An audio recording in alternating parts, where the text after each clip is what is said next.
तू ही मोही लगन लगाए रे फकीरवा, तू ही मोही लगन लगाए रे फकीरवा। सोबत ही मैं अपने मंदिर में, सोबत ही मैं अपने मंदिर में। तू ही मोही लगन लगाए रे फकीरवा, तू ही मोही लगन लगाए रे फकीरवा। अपने मंदिर में, सोबत ही मैं अपने मंदिर में। तू ही मोही लगन लगाए रे फकीरवा, तू ही मोही लगन लगाए रे फकीरवा। शब्द बाण मार जगाए रे फकीरवा, शब्द बाण मार जगाए रे फकीरवा। डूबत ही भव के सागर में, डूबत ही भव के सागर में। तू ही मोही लगन लगाए रे फकीरवा, तू ही मोही लगन लगाए रे फकीरवा। बहिया पकड़ समझाए रे फकीरवा, बहिया पकड़ समझाए रे फकीरवा।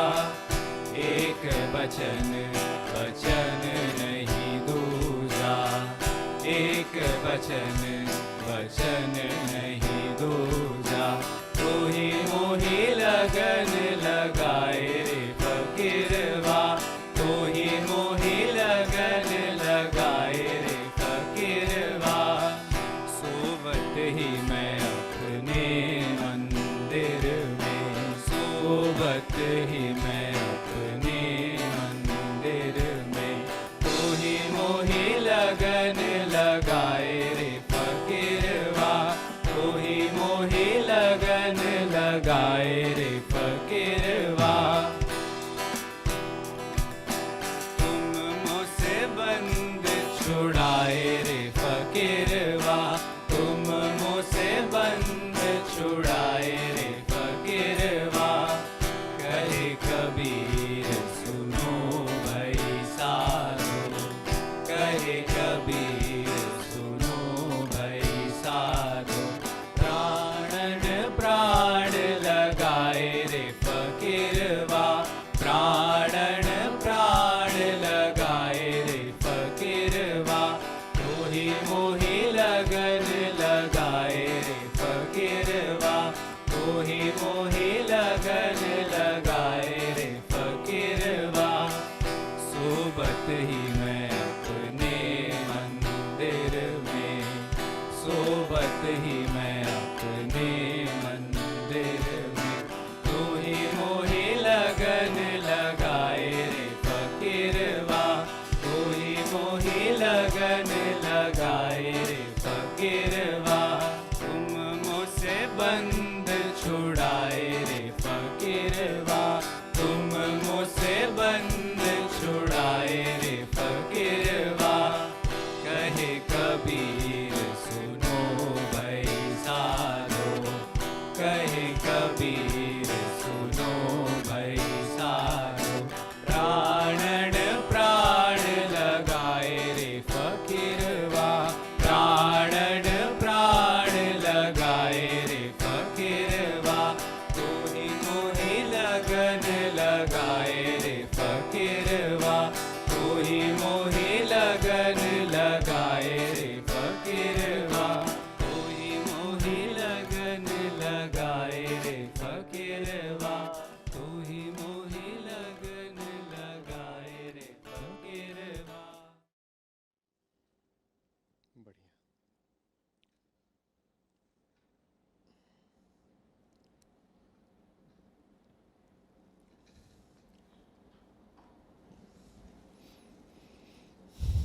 तो वही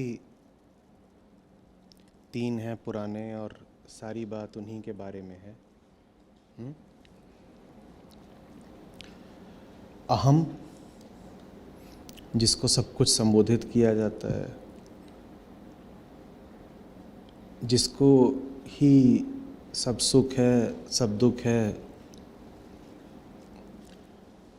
पीड़ा है सारी, और वही अकेला है जिसको मुक्ति की चाह भी है। उसे कहते हैं अहम। अहम वो जिसके लिए सब कुछ है। आत्मा भी अहम के लिए ही है, प्रकृति भी अहम के लिए ही है, और मुक्ति की सारी बात भी अहम के लिए ही है। अहम रहता लगातार प्रकृति के क्षेत्र में है। प्रकृति माने क्या? वो सब कुछ जिससे अहम संबंधित है उसको प्रकृति कहते हैं।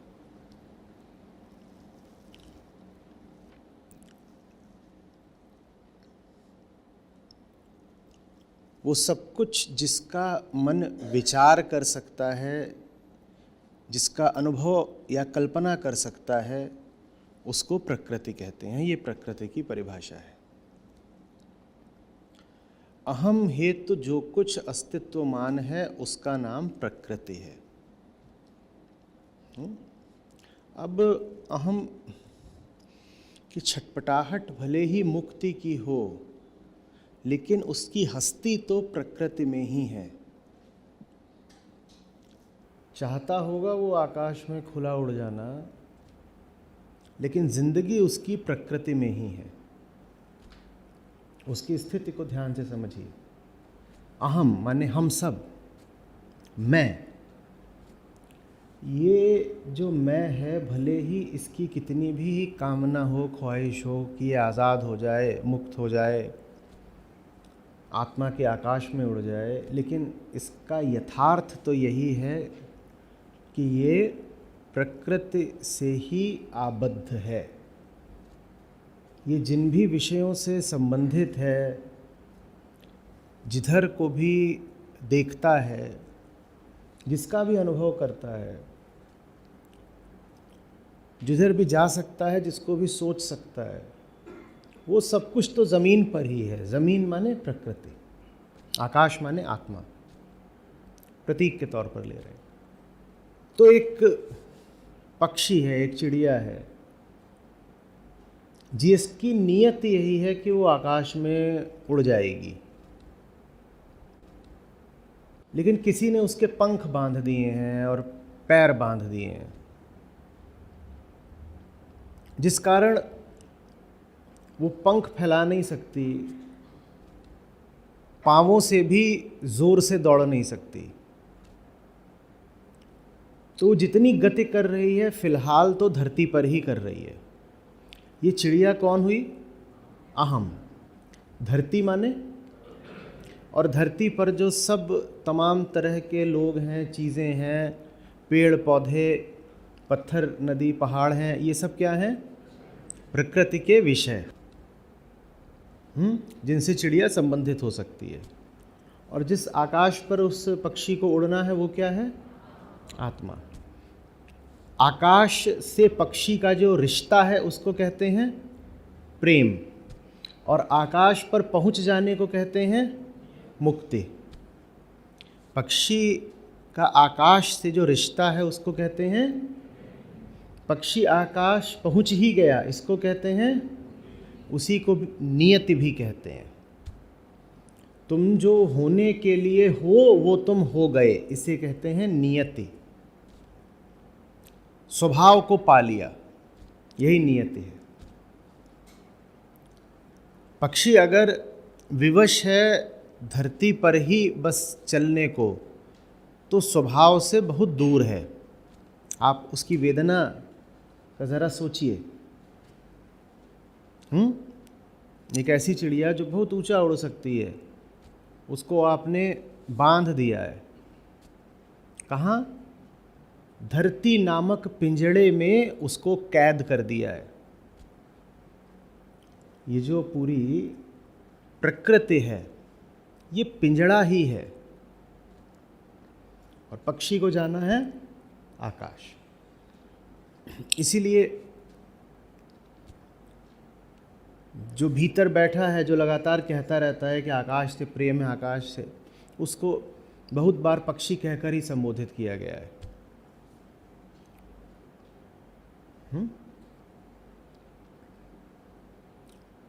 उड़ जाएगा हंस अकेला, सुनते हैं? भीतर एक पक्षी है जो उड़ने को आतुर है, लेकिन ये जो पिंजड़ा है, कितने द्वार का पिंजड़ा है? और ये जो द्वार हैं ये क्या होते हैं सब? तो आप जानते हैं ना, शास्त्रीय तौर पर कहा गया इतनी कर्मेंद्रियां हैं 5, इतनी ज्ञानेंद्रियां हैं।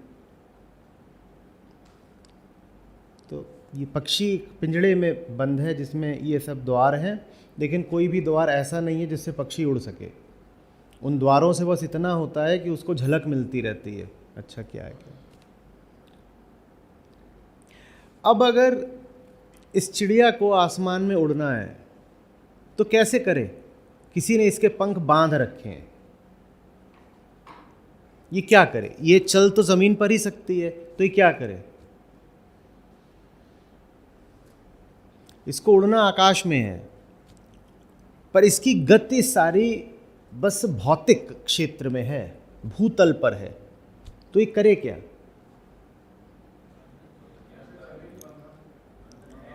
हाँ, पर क्या करे? अब चिड़िया को तो आप जानते ही हैं, 2 ही उसके होती हैं टांगे, और हाथ की जगह उसके पास होते हैं 2 पंख। पंख भी बांध दिए और टांगे बस हैं, वो भी अधबंधी हैं, तो उनसे वो थोड़ा बहुत आगे पीछे कर लेती है। तो क्या करे? व्यवहारिक होकर सोचिए, क्या करे?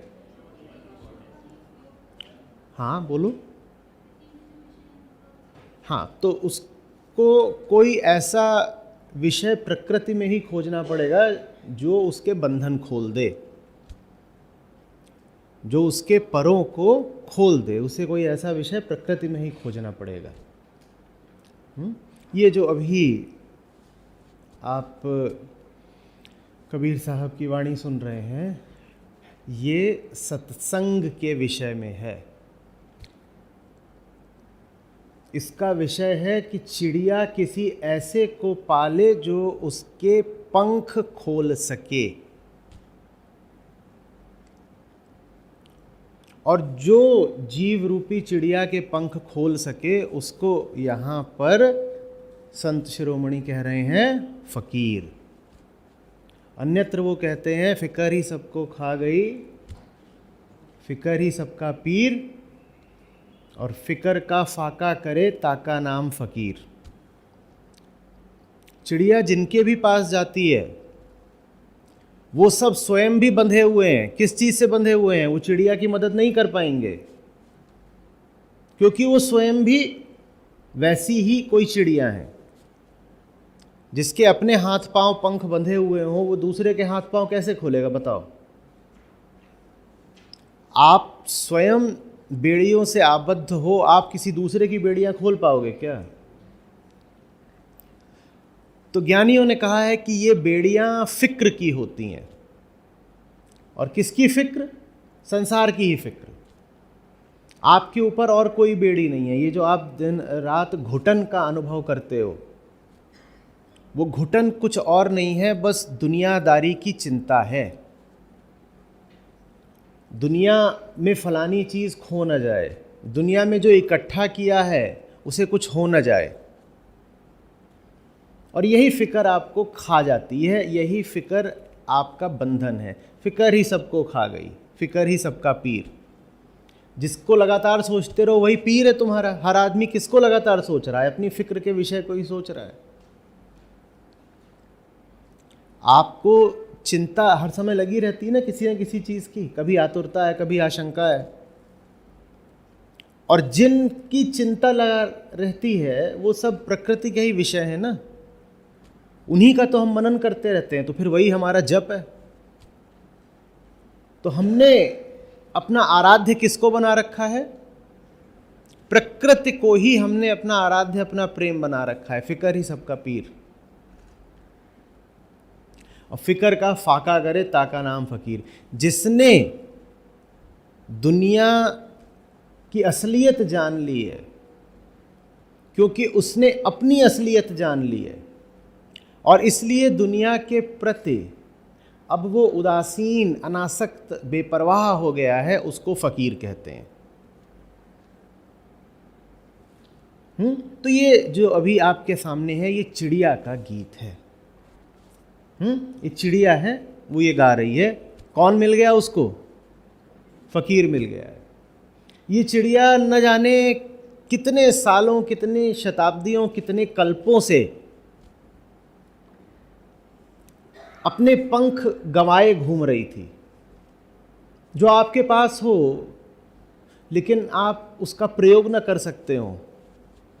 कैसे कह दें कि वो आपके पास है वस्तु? आपके पास कोई चीज़ है लेकिन आप उसका प्रयोग कर ही नहीं सकते, तो क्या वो आपके पास है भी? तो चिड़िया तो जैसे पंखहीन हो गई थी, लेकिन एक काम उसने जारी रखा। क्या?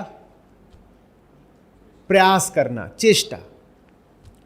उसने कहा ऊपर नहीं जा सकती, लेकिन धरातल पर तो गति कर सकती हूं। तो वो धरा के तल पर ही गति करती रही, खोजती रही, खोजती रही, खोजती रही, और उसकी आंखों में अनुनय था, हृदय में प्रेम था। वो कह रही थी अधिकतम मैं अभी यही कर सकती हूं कि सहायता के लिए किसी को खोज लूं। मेरा पुरुषार्थ अभी उतने में ही है।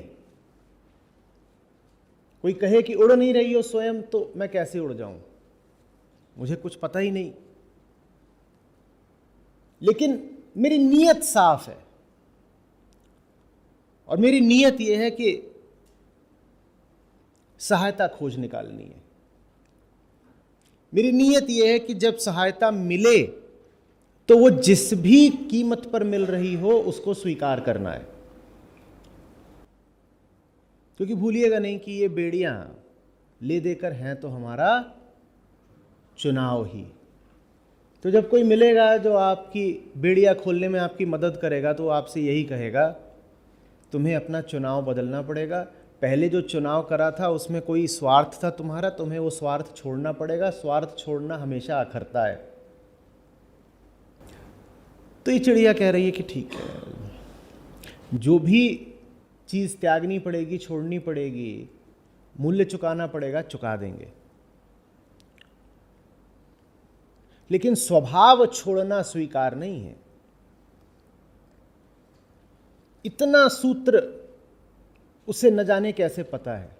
स्वार्थ छोड़ा जा सकता है, स्वभाव नहीं छोड़ा जा सकता, ये वो जानती है। तो ये फकीर मिल जाता है उसे, आजाद मस्त मौला। और यूं ही नहीं मिल जाता। कहते हैं कि जब भी वो मिलता है तो अनायास ही मिलता है, पर अनायास ही मिलता होता तो सबको मिल गया होता। मिलता उसी को है जिसने अपनी पात्रता विकसित करी है। हाँ, पात्रता विकसित करके कोई सूत्र, कोई फॉर्मूला नहीं है, कोई एल्गोरिदम नहीं है कि आप कहें कि पात्रता विकसित हो गई है तो फलाने दिन फलानी जगह पर इतने बजे हमें मिल जाएगा। मिलेगा वो अपनी मर्जी अनुसार ही, लेकिन मिलेगा उसी को जिसने सर्वप्रथम अपनी नीयत साफ रखी हो और अपनी पात्रता का विकास कराओ। तो इस चिड़िया को मिल गया फकीर। फकीर जैसे चिड़िया की सदियों की प्रार्थनाओं का उत्तर है। चिड़िया जो कुछ मांग रही थी बहुत साफ मन से, बहुत समय से, उसी के फलस्वरूप ये मुलाकात हुई है। और जब मुलाकात हुई है तो फकीर ने हंस करके चिड़िया के बंधन खोल दिए हैं। जब बंधन खुलते हैं तो आनंद बाद में होता है, कष्ट पहले होता है। क्योंकि किसी सुख, किसी स्वार्थ की वजह से ही तो हमने बंधन पहन रखे होते हैं ना। जब बंधन टूटते हैं तो सबसे पहले स्वार्थ पर चोट लगती है। जब बंधन टूटते हैं तो सुख छिनता है। आप में से जो लोग बंधनों को तोड़ने के आकांक्षी हों, कृपया ये कल्पना न रखें कि बंधन टूटेंगे तो यकायक बहुत सुख की अनुभूति होगी। बात बिल्कुल उल्टी है। जब बंधन टूटेंगे तो रोष और आक्रोश उठेगा, क्योंकि बंधनों के साथ रहने का अभ्यास हो गया है, आदत डाल ली है। बंधनों के साथ एक सुख विकसित कर लिया है, कुछ सुविधा, कुछ कंफर्ट आ गया है। जब बंधन जाते हैं तो वो सुख सुविधा भी जाती है, बुरा लगता है। जिसने बंधन खोले होते हैं वो शत्रु सा लगता है। चिड़िया सब झेल गई, कष्ट हुआ होगा। आप अपने शरीर की कोई मांसपेशी कुछ महीनों तक न चलाएं और उसके बाद अचानक उसको चलाएं तो क्या होता है? दर्द होता है ना। हाथ टूट जाता है, प्लास्टर बांध दिया जाता है, और जब खुलता है प्लास्टर 1 महीने 3 महीने बाद और आपसे कहा जाता है अब चलाओ, तो कैसा दर्द होता है? क्योंकि 3 महीने में मांसपेशी ने आदत त्याग दी होती है, सिकुड़ गई होती है। फिर आप धीरे धीरे अभ्यास करते हो तो 10-15 दिन में हाथ फिर चलने लगता है। जिसके पंख न जाने कब से बंधे हुए हैं, उसको उड़ने का क्या अभ्यास बचा है? उसके पास तो बस उड़ने की आकांक्षा बची है, अभ्यास नहीं बचा है। वो तो उड़ेगी तो गिरेगी, और गिर करके वो ये भी कह सकती है कि ये देखो मुझे गिरा दिया। बड़ी सहूलियत से, सुविधा और सुरक्षा से ज़मीन पर चलती थी, कोई चोट नहीं लगती थी। इसने आकर के पंख खोल दिए, बोल रहा है आकाश तुम्हारा है। आकाश की ओर उड़ी, झट से गिरी, चोट लगी और प्राण भी जा सकते हैं, क्योंकि आकाश में कई तरह के और खतरे भी हैं, गिरना ही भर नहीं है। वो ये सब झेल गई। फकीर के प्रति रोष की जगह उसके पास अनुग्रह है, एक गहरे धन्यवाद का भाव। वही भाव अभी आपके सामने व्यक्त हुआ। न जाने कहां से तुम मिल गए और ये तुमने क्या दे दिया मुझे। मुझे तो बस ये पता था कि पीड़ा है मेरे पास और पीड़ित नहीं रहना चाहती। तुमने तो मुझे आनंद का आकाश दे दिया। जब ये हो जाता है तो फिर ऐसा गीत उदित होता है। तो ही मोहि लगन लगाए रे फकीरवा। तुम जो मिले हो मुझको तो तुमने मुझे प्रेम सिखा दिया। मैं तो वरना जिस स्थिति में थी उसमें जिए ही जा रही थी, कोई मौत थोड़ी आ रही थी। शरीर भी चल ही रहा था, जीवन भी चल ही रहा था, दिन कट रहे थे, लेकिन तुमने कुछ बहुत अनूठा दे दिया मुझे, तुमने प्रेम सिखा दिया। सोबत ही मैं अपने मंदिर में सबद बाण मारी जगाए रे फकीरवा। मंदिर मौजूद था लेकिन मैं तो सो ही रही थी। तुमने शब्द का बाण मारकर जगा दिया मुझको। ये साधारण शब्द की बात नहीं हो रही है। संत साहित्य में जब शब्द या शब्द कहा जाए तो उसका बहुत विशेष अर्थ होता है। उसका अर्थ होता है, ध्यान से समझिएगा, वो शब्द जो मौन की ओर ले जाए, पहली बात। दूसरी बात, वो शब्द जो मौन से उठता है। तो कभी कोई आपसे कहे गुरुओं का शब्द, तो ये मत समझ लीजिएगा कि किसी साधारण बोल की बात हो रही है।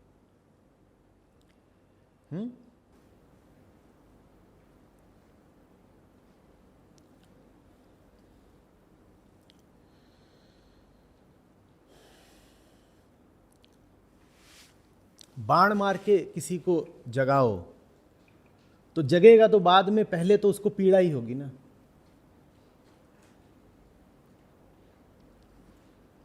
बढ़िया सुंदर पवित्र जगह पर, सुरक्षित जगह पर चिड़िया सो रही थी। मंदिर उपलब्ध था, पर उस मंदिर का प्रयोग किस लिए हो रहा था? सोने के लिए। मंदिर नहीं जगा पाया था चिड़िया को, फकीर ने जगाया। मंदिर का तो सदुपयोग बहुत कम लोगों ने करा है। इतिहास में मंदिरों का, सब प्रकार के धर्मस्थलों का उपयोग तो अधिकांशतः नींद को ही और गहरा करने के लिए किया गया है।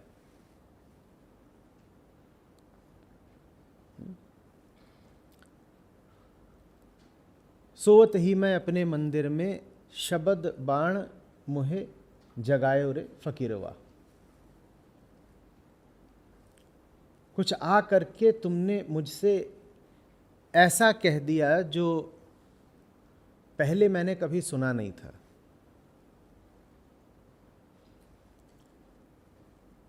और उस कथन में सिर्फ शब्द ही नहीं शामिल हैं, कहने वाले के जीवन की प्रामाणिकता भी शामिल है। उठ बैठी हूं मैं।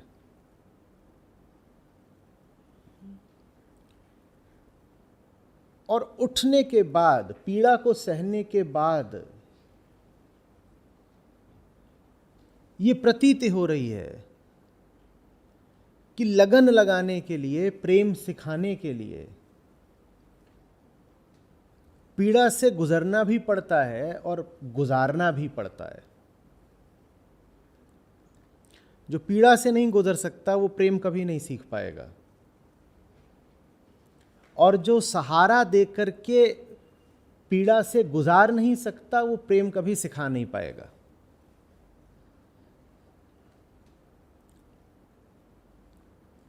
जो आपके लिए सही संगति होगा उसकी एक पहचान ये भी होगी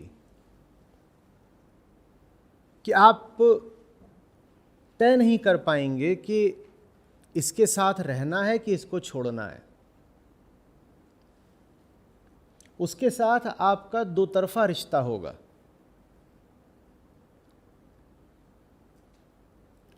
जितना आनंद उससे मिलता होगा उतना अन्यत्र दुर्लभ है, और जितनी पीड़ा उससे मिलती होगी वो भी कोई और न देता होगा।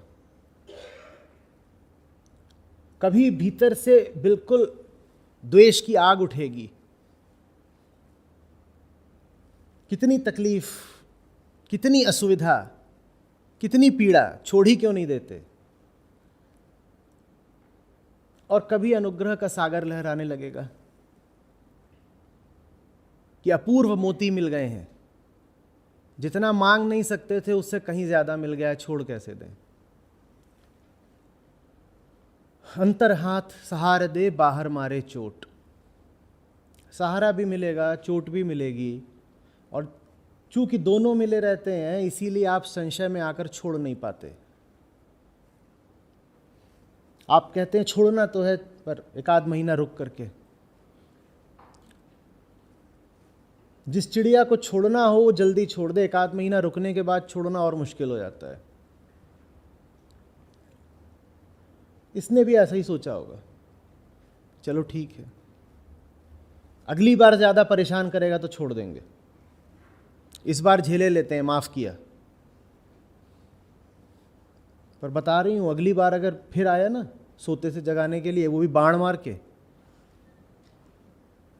ये कोई तरीका है? कोई मर्यादा नहीं, कोई तमीज़ नहीं। सोते आदमी को बाण मार रहा है, और मैं तो आदमी भी नहीं हूँ, मैं तो स्त्री हूँ, चिरैया। सोती चिरैया को बाण मारा, गलत बात, दोबारा नहीं करना। दोबारा वो भाला लेके आ जाता है, बोलता है बाण मारने को मना करा था, इस बार भाला। बड़ी तकलीफ होती है और बड़ा क्रोध उठता है, पर आप कहते हो अगली बार, इस बार भी छोड़े देते हैं, आदमी बुरा नहीं है। ये छोड़ने छाड़ने में नौबत फिर ये आ जाती है कि ये सब गाना पड़ता है। देखिए वो क्या गा रही है बेचारी।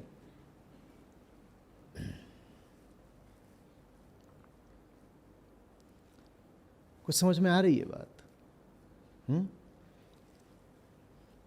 आकाश के प्रति कितना प्रेम है उसका प्रमाण बस वो पीड़ा है जो तुम धरती पर किसी फकीर से झेल सकते हो।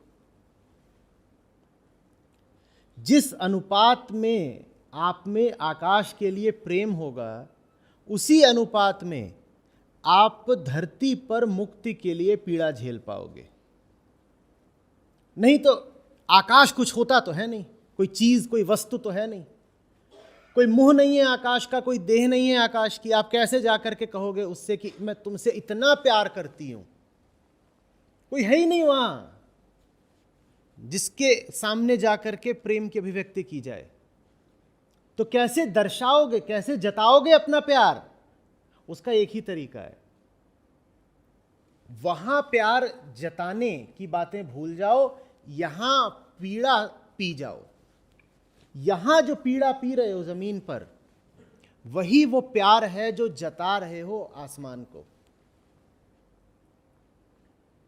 जितनी बार सच के लिए और आजादी के लिए आप जमीन पर पीड़ा पीते हो,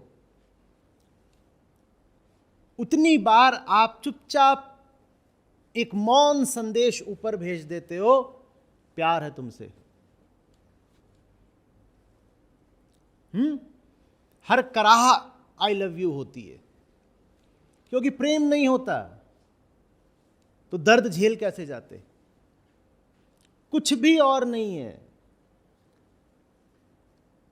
जो आपको ताकत, हौसला दे दे सही दर्द को झेलने का, प्रेम के सिवा।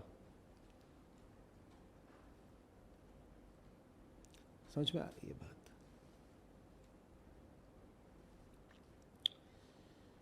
डूबत ही भव के सागर में बहियां पकड़ी समुझाए रे फकीरवा। मैं तो डूब ही गई थी भव के सागर में। भव माने वो वस्तुएं जो अस्तित्ववान हैं, सागर क्योंकि अनंत वस्तुएं हैं प्रकृति में। भव माने वो सब कुछ जो है, जो दिखता है। मैं तो इसमें डूब ही गई थी, इतनी सारी चीजें हैं, मैं छोटी सी चिड़िया, कभी एक चीज के पास जाऊं, कभी दूसरी चीज के पास जाऊं।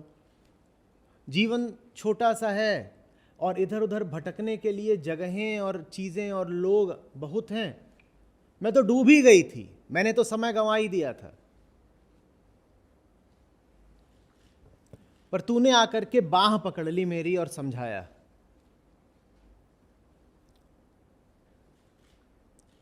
मैं अपने आप को क्या श्रेय दूं? जो करा है तूने करा है। पूरा गीत ही अनुग्रह के ज्ञापन का है। जो करा है तुमने करा है। पर हम तो कहते हैं कि सब कुछ हमारा चुनाव होता है, तो हम अभी भी ध्यान रखेंगे कि चिड़िया ने क्या करा है। चिड़िया ने क्या करा है? चुना है। क्या चुना है? दर्द चुना है। समझाने वालों ने खूब कहा है हमसे कि आप गुरु को नहीं चुनते, गुरु आपको चुनता है। आप गुरु को चुनने जाओगे तो आप गुरु घंटाल चुन लाओगे, क्योंकि आप गुरु को चुनने जाओगे तो वैसे ही चुनोगे जैसे आपने जीवन में अपने सब चुनाव करे हैं। गाड़ी खरीदी, वो गलत खरीद लाए, 1 महीने बाद पता चला ये मॉडल गलत निकला। टूथपेस्ट तक गलत खरीद लाए, ये क्या ले आए हैं? जहर। बाद में पता चला कार्सिनोजेनिक था। वो कर रहे थे 10 साल से,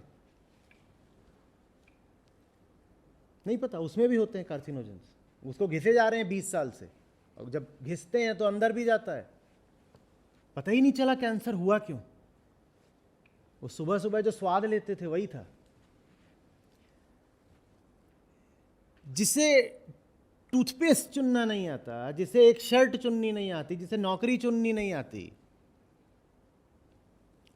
जिसे ये चुनना नहीं आता कि मेरे लिए सही भोजन क्या है, कुछ का कुछ खाता रहता है, वो गुरु कहां से चुन लेगा? जिसने जिंदगी में कोई एक ढंग का चुनाव नहीं करा, वो गुरु सही चुन लाएगा अपने लिए क्या? तो जैसे हम सब उल्टे पुल्टे चुनाव करते हैं, वैसे ही अगर हमें कह दिया जाए कि तुम जाके गुरु चुनो, तो हम भी पता नहीं क्या माल उठा लाएंगे बाजार से। तो इसलिए जिन्होंने जाना उन्होंने कहा है कि तुम नहीं चुनते, वो अपनी ओर से चुनता है। तुम्हारे प्रयास से तुमको वो नहीं मिलता, उसके प्रयास से तुम उसे मिल जाते हो। वो कोशिश कर रहा होता है कि तुम आओ उसके पास, वो पुकार रहा होता है। और जिन्हें थोड़ा मजाकिया अंदाज में कहना, तो उन्होंने ये तक कहा कि उसने जाल बिछा रखा होता है कि तुम फंसो। किन्होंने कहा कि वो तुमको लुभाता है, रिझाता है। सेड्यूस शब्द का इस्तेमाल करा कि वो ऐसे बुलाता है। ये सब क्यों कहा गया? यही आपको स्मरण दिलाने के लिए कि आप अपनी ओर से कहीं कोई गलत चुनाव ना कर बैठें। तो ये सब कहा गया है कि गुरु को पाने में आपका प्रयास काम नहीं आता। लेकिन मैं उससे थोड़ा हटके एक बात कह रहा हूं, प्रयास गुरु का होता होगा, पीड़ा आपकी होती है। तो चुनाव तो फिर भी आपका ही हुआ।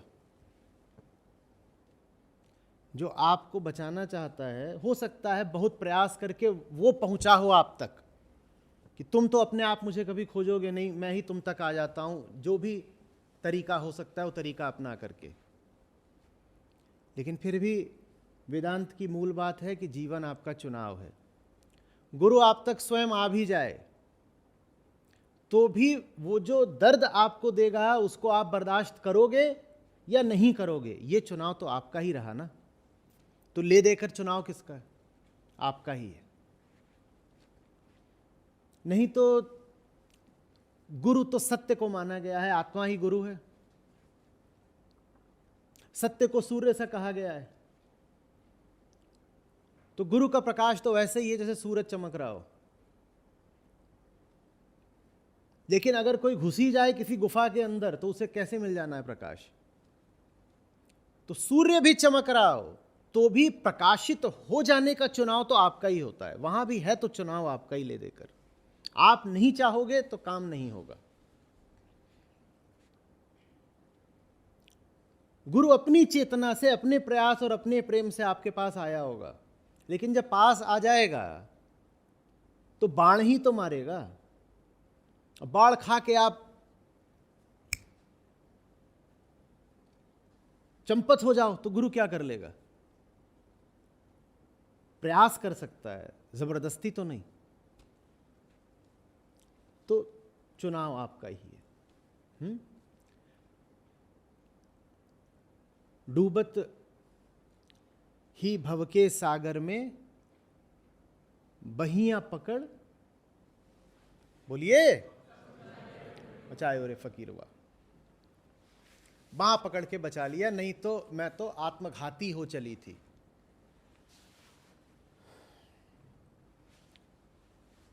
मैंने तो जैसे ठान ही लिया था कि जिंदगी बर्बाद करनी है। जब बोलना भर काम नहीं आया तो तुमने निकट आकर के बांह ही पकड़ ली। बांह पकड़ना निकटता का प्रतीक है, प्रेम का प्रतीक है, परवाह का प्रतीक है। तुमने वो भी कर दिया जो तुम्हें नहीं करना चाहिए था। बांह पकड़ने की जिम्मेदारी तो तुम्हारी नहीं, तुम्हारा तो काम है समझाना बुझाना, पर तुम समझाने बुझाने से भी आगे निकल गए।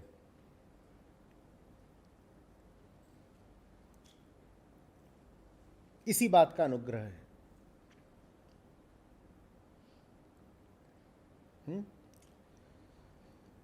एक वचन वचन नहीं दूजा, तुम मुंह से बंध छुड़ाए रे फकीरवा।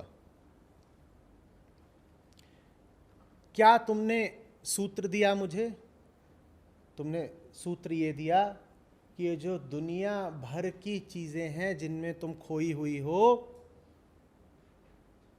इनके पीछे जो एक है, बस उस एक से प्रीत जोड़ो।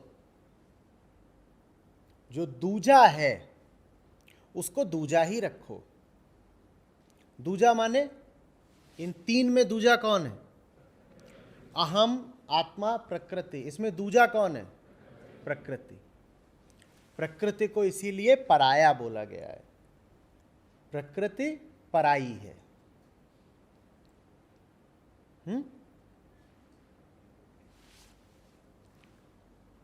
आत्मा अनंत है, अहम मिथ्या है।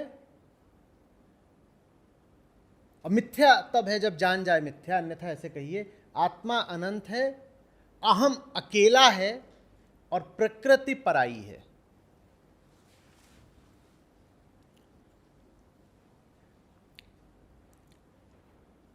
अनंत से भी आगे कहिए आत्मा प्रेम है।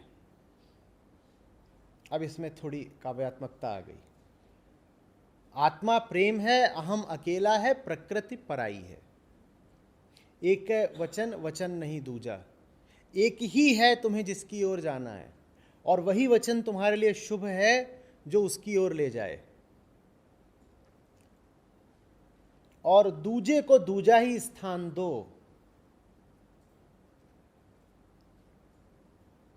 प्रकृति का भी अपना स्थान तो रहेगा ही। सारी बातें उनसे करी जा रही हैं जो देहधारी हैं। जो देहधारी है वो प्रकृति के क्षेत्र से हट कैसे जाएगा?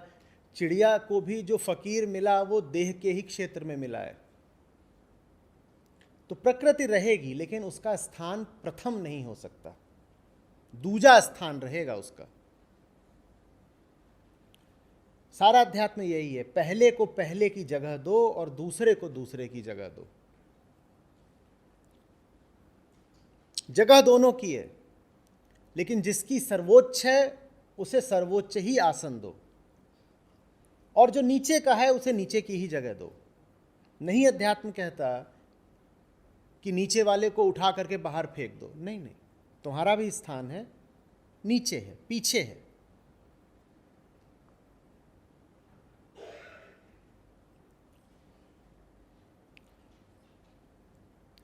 तुम मुंह से बंध छुड़ाए रे फकीरवा। यही तो बंधन था कि अनेक में खोए हुए थे, और जैसे ही बताया कि ये अनेक नहीं काम आते, एक ही काम आता है, एक साधे सब सधे, वैसे ही बंधन खुलने लग गए।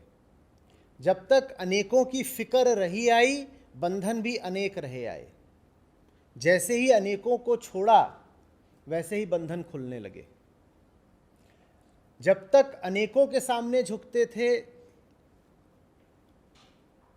बंधन भी अनेक थे। जब एक को समर्पित हो गए, तो वो एक के सामने झुकना बाकी सबसे आजाद कर गया।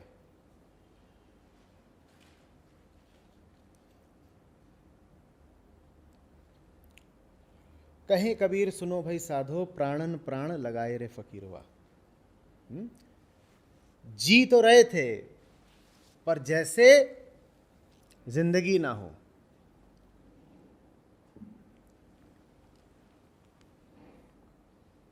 गालिब का है ना कि मरते हैं, मरने की आरजू में, मौत आती है पर नहीं आती। तो ऐसी जिंदगी थी। तुमने आकर के मुर्दा चेतना में प्राण भर दिए। तो इससे समझ रहे होंगे कि चेतना का प्राण क्या होता है। चेतना का प्राण है प्रेम। जिसके पास प्रेम नहीं है, वो शारीरिक रूप से जीवित होकर भी चेतना से निष्प्राण होता है।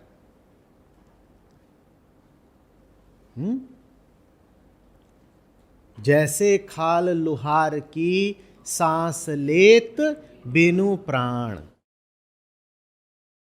और दुनिया में सब ऐसे ही जीते हैं, कुछ बिरलों को छोड़ करके। सांस लेत बिन प्राण, सांस तो है प्राण नहीं है। शरीर को देखोगे तो कहोगे जिंदा है, चल रहा है, फिर रहा है, खा रहा है, पी रहा है। चेतना को देखोगे तो कहोगे कहाँ जिंदा है। जीवन तो तभी है जब प्रेम हो, जिसमें मुक्ति की उत्कंठा है, बस वही जिंदा है, बाकी सब मुर्दा हैं।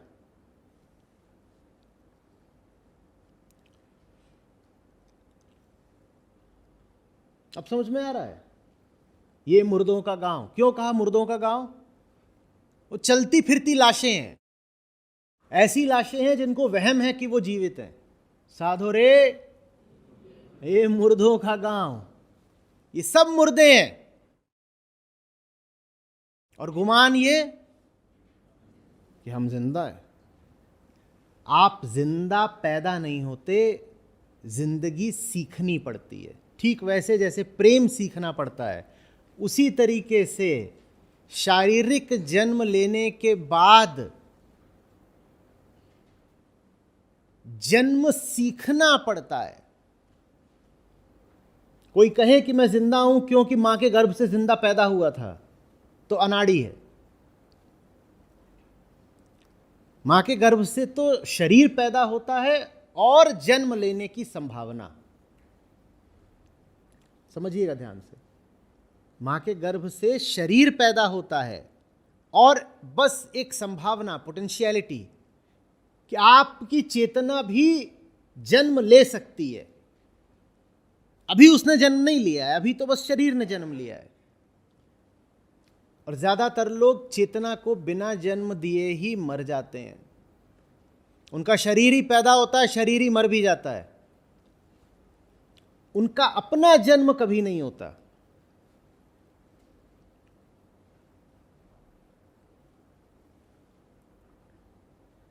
जिस तन प्रेम न संचरे सो तन जानु मसान, उनकी जिंदगी शमशान होती है, क्योंकि उनके पास प्रेम नहीं होता। जिसके पास प्रेम नहीं है उसकी जिंदगी बंजर, राख, शमशान, मुर्दा। जैसे खाल लोहार की सांस लेत बिनु प्राण। लोहार की खाल क्या, पहले के समय ऐसा होता था कि जो फूकनी होती है, लोहार का काम होता है ना आग को और बढ़ाना, लोहा पिघलाने के लिए, तो फूकनी होती से फूकता था, तो वो खाल से बनता था, उसमें जो ब्लोअर है उसका एक हिस्सा। तो उसमें करो तो क्या होगा, जब सांस अंदर खींचो तो वो ऐसे सिकुड़ जाएगा, कंप्रेस हो जाएगा, और फिर जब फूंक मारो तो क्या होगा, वो फूल जाएगा, जैसे सांस ले रहा हो। जैसे फेफड़े होते हैं ना, पिचकते फूलते हैं सांस लेने के दरमियान, वैसे। तो बोले अगर सिर्फ यही सांस का लेना और सांस का छोड़ना ही जीवन है, तो फिर ये तो जो लोहार की खाल है ये भी जिंदा है। तब उनको दृष्टांत लेना पड़ा लोहार की खाल का। आज तो उसकी आवश्यकता भी नहीं है, आज तो रोबो है। आप जो कुछ करते हैं वो सब कुछ एक रोबो भी कर सकता है। और अगर रोबो को आप एआई से पावर कर दें तो फिर तो कहना ही क्या। हार्डवेयर रोबोटिक और सॉफ्टवेयर एआई, और उसके ऊपर आप इंसान की खाल का मुखौटा और पहना दीजिए, वो सब कुछ वैसा ही कर लेगा जैसा आप करते हैं। वो सब कुछ, क्योंकि हम जो करते हैं वो सब यंत्रवत ही है। बस एक चीज है जो कोई मशीन नहीं कर सकती, और उसी के लिए अध्यात्म होता है। किसी भी मशीन में मुक्ति की चाहत नहीं उठ सकती। कोई मशीन नहीं बोलेगी कि अब मुझे मशीन नहीं रहना। इंसान इंसान इसलिए है क्योंकि इंसान वो मशीन है जो कह देती है कि मैं मशीन नहीं रहना चाहती। गर्भ से तो एक मशीन ही पैदा होती है, पैदा होते ही रोएगी, फिर उसका अलार्म बजता है मशीन का, लो on fuel, low on fuel, low on fuel. और उसको पहले से ही प्रोग्रामिंग होती है कि फ्यूल किस व्यक्ति से मिलना है, तो तुरंत उस व्यक्ति की ओर हाथ बढ़ाएगी। उसके बाद यहां जो पूरी प्रोग्रामिंग है उसको बता देगी अब सो जाओ। फिर वो अपना पोतड़ा गंदा कर देगी, ठंड लगेगी, फिर से अलार्म बजेगा। ये किसी ने उसको सिखाया थोड़ी, अभी तो वो बच्चा 2 दिन का है, 5 दिन का है। फिर से उसको अलार्म बजेगा, चिल्लाओ चिल्लाओ चिल्लाओ चिल्लाओ। उधर वो दूसरी मशीन खड़ी हुई है, मम्मा मशीन, इसका अलार्म बजता है तो उसका भी अलार्म बजता है, वो फिर आकर के पोतड़ा बदल देती है। ये सब मशीनी कार्यक्रम चलता रहता है। लेकिन इंसान वो मशीन है जो कभी ये चिल्ला सकती है कि मुझे मशीन नहीं रहना, मेरा दम घुटता है। और यही बात इंसान को इंसान बनाती है। जो इंसान चिल्ला करके विद्रोह में कह नहीं पा रहा कि बहुत हुआ ये मशीनी जीवन, नियम नियम नियम, फॉर्मूले फॉर्मूले फॉर्मूले, algorithm algorithm, process process process, नहीं जीना ऐसे। ऐसे तो मशीन भी जी लेगी, ऐसे तो रोबो भी जी लेगा, ऐसे तो सॉफ्टवेयर लिखा जाता है। नहीं जीना ऐसे, सिर्फ वो जिंदा है, अन्यथा सांस लेत बिन प्राण। हाँ, आप डॉक्टर के पास जाएंगे, डॉक्टर कहेगा हेल्दी, सांस बढ़िया चल रही है, lungs functional, heart beat normal, ECG ठीक है, जाओ सारे टेस्ट करा के लाओ, सारे टेस्ट ठीक है। आपका एक एक ऑर्गन आर्टिफिशियली बनाया जा सकता है और अब बनाया जाने भी लगा है।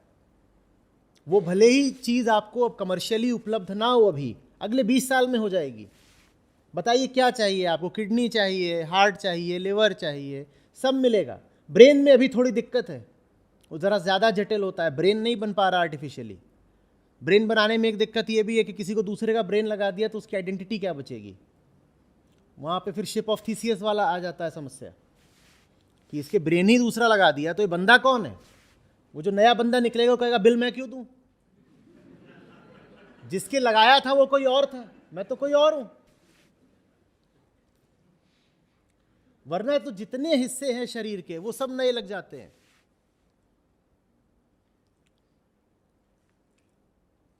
एक चिप लगाई जा सकती है अब आपको नई मेमोरी देने के लिए, और आपको बिल्कुल ऐसा लगेगा कि आपके साथ वो सब घटनाएं अतीत में हुई हैं। ये क्या हो गया बताओ। आपके पास जो कुछ भी है, आपकी सारी व्यवस्था को रीड करके, मशीन द्वारा रीड करके, एक आपका हमशक्ल आपकी ही उम्र का खड़ा कराया जा सकता है। बिल्कुल उसके पास सारी वही मेमोरीज होंगी जो आपके पास है, उसकी शक्ल बिल्कुल आपके जैसी होगी, उसका शरीर बिल्कुल आपके जैसा होगा, आपके बगल में खड़ा कर दिया जाएगा। हम क्लोनिंग की बात नहीं कर रहे, क्लोनिंग में तो बच्चा पैदा होता है। हम बात कर रहे हैं आपका ही हम उम्र, हम शक्ल आपके बगल में खड़ा करा जा सकता है। अब बताइए अंतर क्या रहा। अंतर बस अगर दोनों में पता करना हो, कभी आप फंस जाएं, ऐसे दो खड़े कर दिए गए, एक आप खड़े एक बगल वाला खड़ा है, बस ये देख लेना दोनों में से रो कौन सकता है। आज़ादी के लिए, प्रेम के लिए, मुक्ति के लिए दोनों में से जो रो सकता हो वो असली है, वो इंसान है। कोई मशीन, हम दोहरा के कह रहे हैं, रो के नहीं बोलेगी कि मुझे मुक्ति दो, और जो रोकर नहीं बोल पा रहा है मुझे मुक्ति दो, वो अपने आप को जिंदा न समझे कृपया।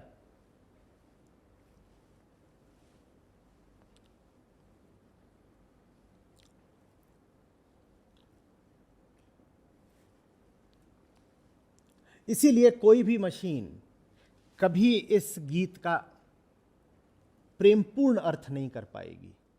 अनुवाद कर देगी, अर्थ नहीं कर पाएगी। अनुवाद करने में और अर्थ करने में बहुत अंतर है। अनुवाद वो बहुत अच्छा कर देगी, आपको ये भी बता देगी कि कितने कितने अनुवाद दुनिया में कहाँ कहाँ करे गए हैं, उन अनुवादों में किसको श्रेष्ठ माना जाता है, उन अनुवादों की आपको तुलना करके बता देगी सब। लेकिन कोई मशीन अर्थ नहीं कर पाएगी, क्योंकि ये जो बात बोली गई है वो जिसके लिए बोली गई है मशीन में वही नहीं है। ये बात बोली गई है उसको जो वियोग में तड़पता हो। मशीन के पास वियोग ही नहीं है तो मशीन समझेगी कैसे कि ये बात क्या है।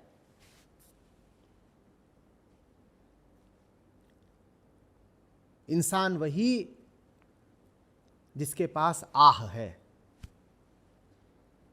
जिसके पास सही दर्द नहीं है,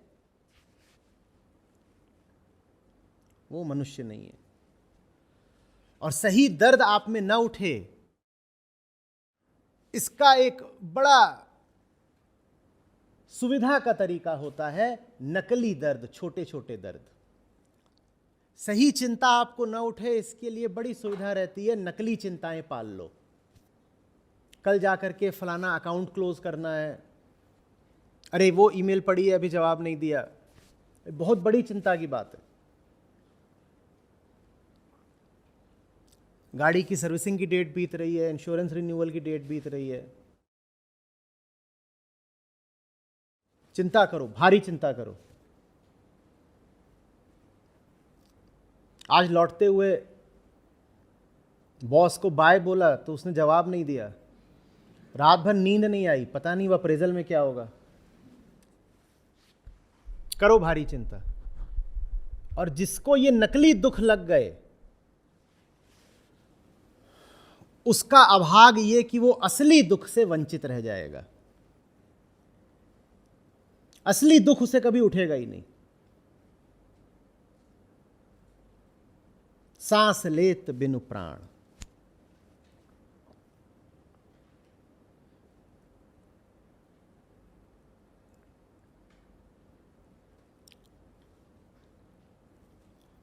कहे कबीर सुनो भई साधो, प्राणन प्राण लगाए रे फकीरवा। जो आपका एक प्राण घातक किंतु प्राणदायिनी पीड़ा से परिचय करा दे, वो फकीर हुआ आपका। जो आपको किसी ऐसे दर्द में धकेल दे जो आपने कभी मांगा नहीं था, पर जिसको अब आप किसी कीमत पर छोड़ भी नहीं सकते, वो फकीर हुआ आपका।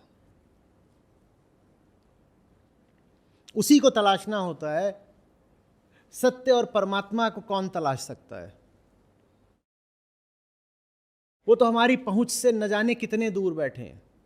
हम आसमान कह देते हैं, वो भी हमने गुस्ताखी कर दी। आसमान कम से कम दिखाई तो पड़ता है, कह तो देते हैं आसमान का रंग नीला है, उसका तो रंग भी नहीं पता चलता। वो हमसे इतनी दूर का है कि हमारी प्रार्थना भी उस तक नहीं पहुंचती होगी।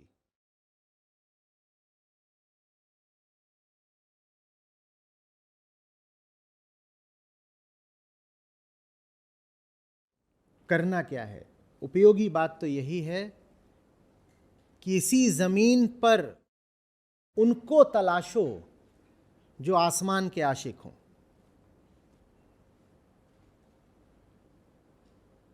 नहीं तो मुंह उठाकर आसमान से बातें करने से कुछ नहीं मिलने वाला।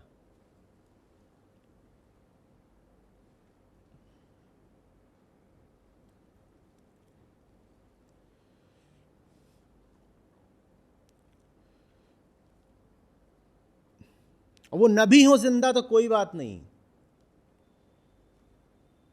उनकी बातें पर्याप्त हैं, उनकी यादें पर्याप्त हैं।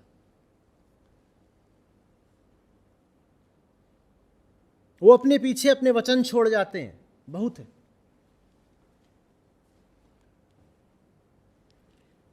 मशीनों की संगति से तो कहीं बेहतर है कि ये जो अब नहीं रहे शारीरिक तौर पर, उनके वचनों की संगति कर ली जाए।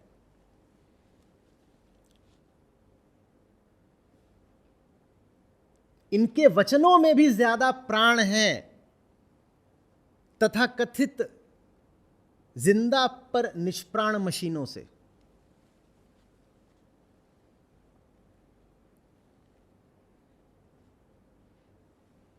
मशीनों की घुर्र किसको सुननी है? जैसे कि आप कहीं सर्वर रूम में बैठ गए हो, भारी सर्वर्स हैं, पूरा उनके पास डेटा है। ये जो है ये बड़ा भारी सर्वर होता है, इसमें पता नहीं कितना डेटा है। प्रोसेसिंग भी करता है, सब करता है, और आप बैठ गए सर्वर रूम में, वहाँ पे घुर्र घुर्र घुर्र यही चल रहा है, और वो सब सर्वर दावा क्या कर रहे हैं, हम जिंदा हैं। वहाँ बैठना है जो घोषणा ही भर करते रहते हैं हम जिंदा हैं, या इनके पास बैठना है जो अब नहीं है शरीर से, लेकिन फिर भी प्राण दे देते हैं।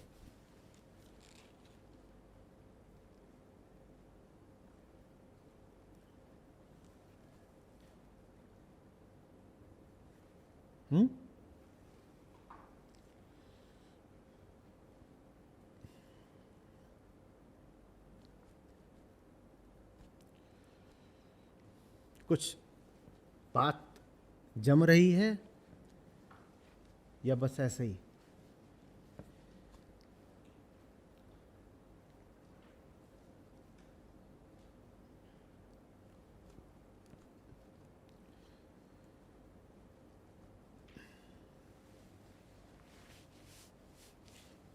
आप जो गा रहे हो ना, अर्थ देख कर गाओ। अब आप ये एक साथ गाया जाएगा कि सोवत ही मैं अपने मंदिर में, सबद बाण मारी जगायो रे फकीरवा। अब सोने का जागने संबंध है ना, हम ये नहीं कर सकते कि सोवत ही अपने मंदिर में तो ही मोही लगन लगाए रे फकीरवा, ऐसे नहीं कर सकते। ये जो है ये जोड़े हैं, सो रही थी जगा दिया, डूब रही थी बाँह पकड़ के उबार लिया। एक वचन है, दूसरा वचन नहीं है, बंधन छुड़ा दिया। और कहे कबीर सुनो भाई साधो, अंत में गाया था, बहुत सुंदर गाया था, कहे कबीर सुनो भाई साधो प्राण प्राण, वैसे ही है, इनको जोड़े में गाना है। ठीक है, जो टेक है उसको बार बार जोड़े के बीच में नहीं दोहराना है, जोड़ा जब हो जाए फिर टेक, फिर जोड़ा हो जाए फिर टेक, ऐसे। चलिए समझ गए हैं, पहले आपस में बात कर लीजिए कैसे करना है।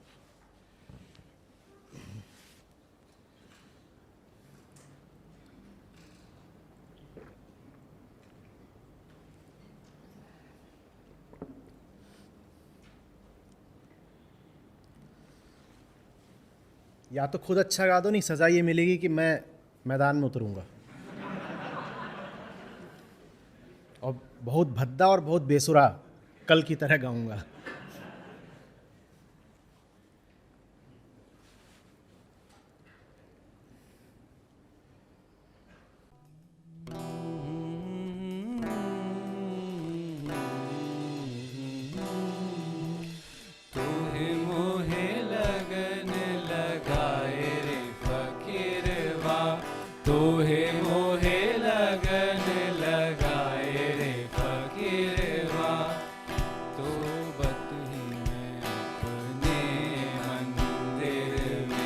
शबद बाण मारी गाए रे फकीरवा, शबद बाण मारी गाए रे फकीरवा।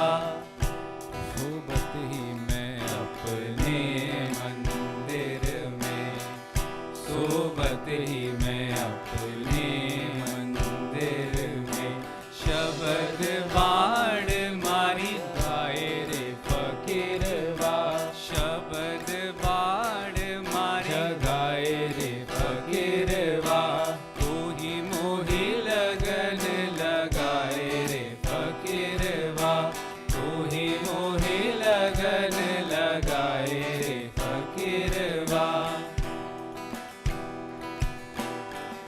डूबत ही मैं भव के सागर में, डूबत ही भव के सागर में, बहिया पकड़ समझाए रे फकीरवा, बहिया पकड़ समझाए रे फकीरवा। तू ही मोही लगन लगाए रे फकीरवा, तू ही मोही लगन लगाए रे फकीरवा।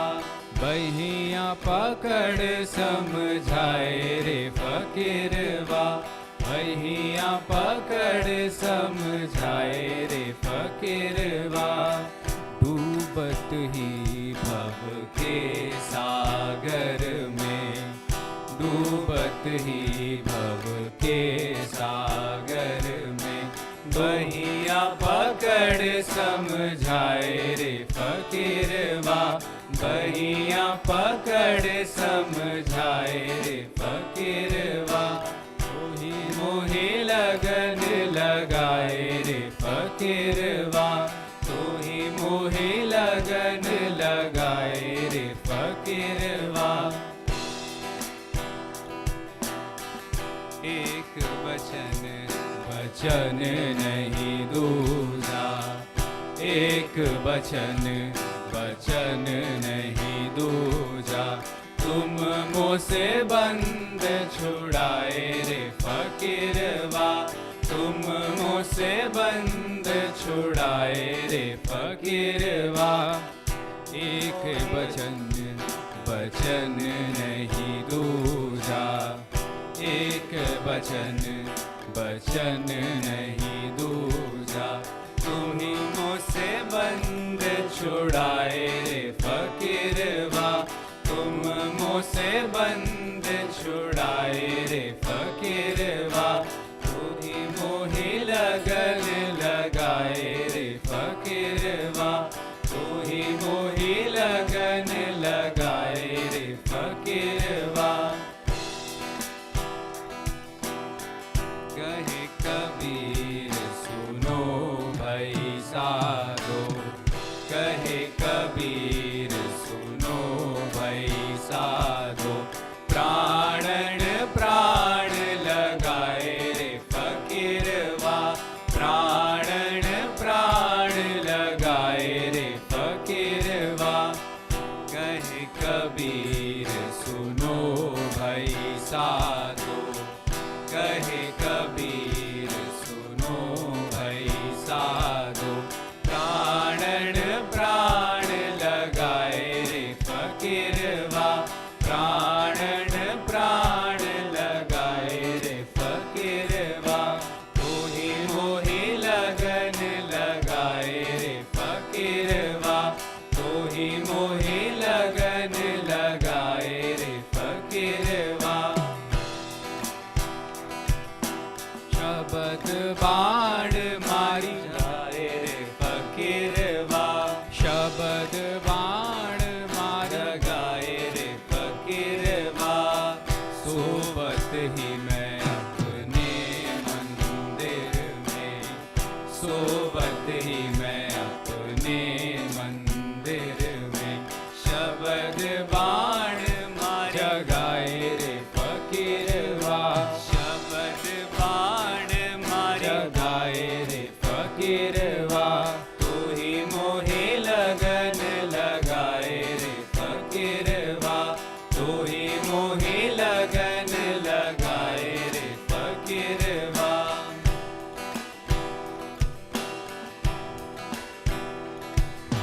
बहिया पकड़ समझाए रे फकीरवा, बहिया पकड़ समझाए रे फकीरवा, डूबत ही भव के सागर में, डूबत ही भव के सागर में, बहिया पकड़ समझाए रे फकीरवा, बहिया पकड़ समझाए रे फकीरवा, तोही मोहे लगन लगाए रे फकीरवा, तोही मोहे लगन लगाए रे फकीरवा।